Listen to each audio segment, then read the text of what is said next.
Halo teman-teman, balik lagi dengan gue Yuni di Kinci Review. Kali ini gue seneng banget karena gue akhirnya bisa nonton film yang paling gue tunggu-tunggu di tahun ini, yaitu The Flash. And you changed the past.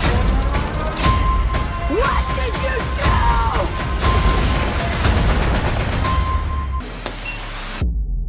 I'm Batman. Buat lo yang belum nonton, gue mau ngasih peringatan nih kalau review ini bakal mengandung banyak spoiler nih. Jadi inilah reviewnya.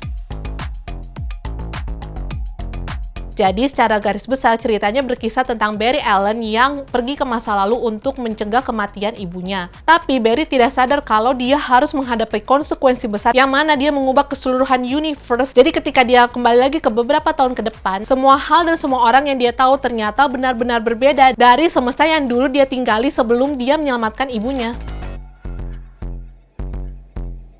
Secara tipis menceritakan bagaimana origin story-nya Barry Allen hingga dia bisa mendapatkan kekuatannya sebagai The Flash. Cara penyampaian origin story-nya itu bisa dibilang cukup unik. Dia bukan bikin adegan flashback, tapi dia merancang bagaimana kita bisa mendapatkan informasi dasar ini, tetapi tetap masih pada jalur cerita dengan timeline yang masa kini pada film itu. Salah satu hal yang perlu gue apresiasi di sini adalah, tapi ya disclaimer ya, gue tahu memang Ezra Miller tuh memang punya banyak kontroversi karena kasus-kasus kekerasannya, tapi sejujurnya ya, gue bisa paham kenapa sutradara Andy Muschietti itu masih tetap ingin bekerja sama dengan Ezra ke depannya jika memang ada sequel The Flash. Karena memang penampilan Ezra Miller di film The Flash tuh bagus banget. Di sini tuh kan dia memerankan beberapa versi Barry ya. Kita tuh bisa melihat perbedaan karakter padahal diperankan orang-orang yang sama. Ketika mereka berkomunikasi tuh kita bisa tahu mana Barry yang versi dewasa, mana Barry yang versi muda yang masih lugu, masih naif. Di sini kan Barry melakukan kolaborasi dengan Supergirl dan Batman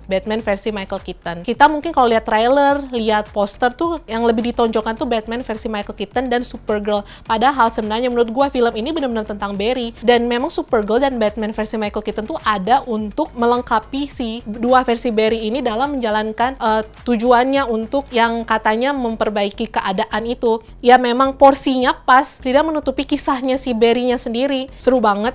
Gue bisa ngelihat bagaimana Michael Keaton yang sudah cukup berumur ya, kembali lagi menjadi Batman, beraksi lagi. Lalu kita bisa ngelihat Batmobile-nya si Keaton yang ikonis banget dari film zaman dulunya itu.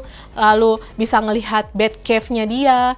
Dan habis itu kita juga bisa ngelihat berbagai kostum yang dideretin yang ceritanya tuh digunakan oleh Batman versi Michael Keaton tuh sepanjang dia menjalankan karirnya sebagai Batman. Dan yang gue kagetnya lagi, Batman versi Michael Keaton ini dibuatnya kayak sebagai sosok Batman yang ternyata sempat terpuruk, akhirnya bangkit lagi. Dan itu benar-benar fresh sih untuk approach-nya si Batman Michael Keaton ini.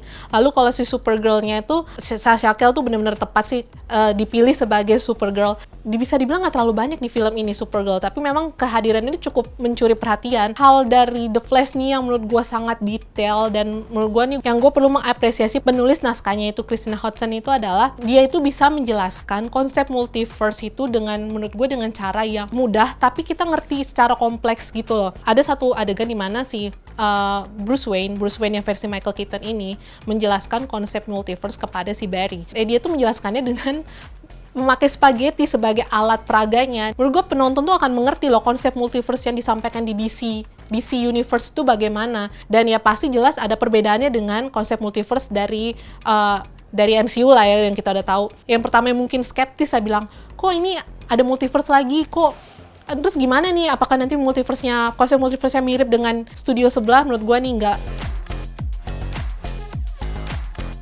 Terlepas dari segala hal positif yang gue sebutkan tadi, ya tetap aja The Flash bukanlah film yang sempurna. Satu hal major yang jelas banget kekurangan dari film ini adalah CGI-nya. Ini nih film yang benar-benar full CGI dari awal sampai akhir. CGI-nya tuh udah kelihatannya sangat gak maksimal.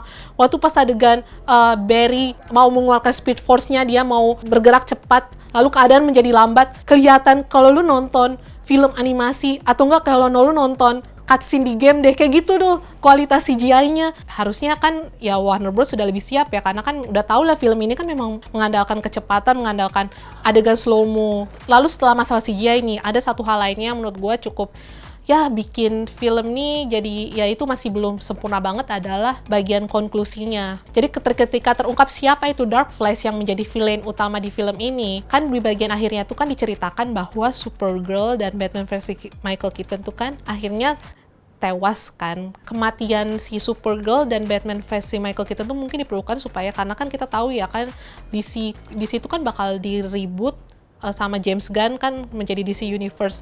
Ya mungkin hal itu perlu dilakukan supaya mungkin tidak terjadi kebingungan ketika nantinya kita diajak menyeberang ke DCU. Tapi ya itu menurut gue itu yang seperti disayangkan, karena seperti waste potensial gitu, apalagi khususnya bagi Sasha Calle memerankan Supergirl, karena menurut gue dia tuh keren banget sebagai Supergirl. Dan yang agak disayangkan tuh villainnya tuh cukup predictable menurut gue, karena gue udah bisa ngelihat villainnya ya si Barry sendiri dan versi Dark Flash.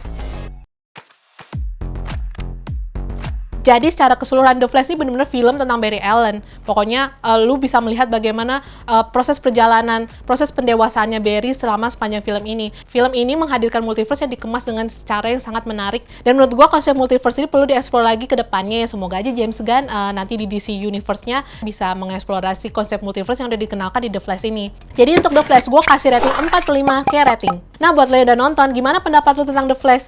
Nah, coba kasih pendapat lo dan kita diskusi di kolom komentar. Gua Yuni, pamit. See you and have a nice day.